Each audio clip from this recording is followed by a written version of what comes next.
Struktur ekonomi Bali memang sangat tergantung dari pariwisata. Akibatnya, ketika pariwisata terpuruk, dampaknya sangat terasa pula pada ekonomi makro Bali.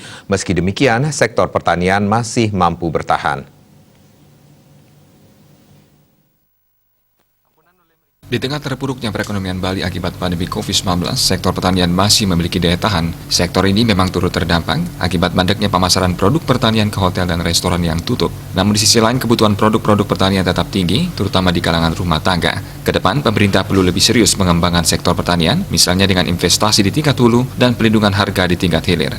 Saat ini pemerintah lebih fokus pada investasi di bidang pariwisata, tetapi cenderung melupakan sektor pertanian. Padahal jika ada investasi di bidang pertanian, Bali juga potensial menghasilkan produk-produk pertanian berkualitas yang bisa bersaing dengan negara tetangga. Krisis akibat pandemi COVID-19 ini seharusnya bisa menjadi pengingat bahwa Bali harus kembali melihat pertanian yang sudah terbukti lebih memiliki daya tahan dan secara ekonomi juga berkelanjutan demi mencukupi kebutuhan pangan maupun ekonomi warganya.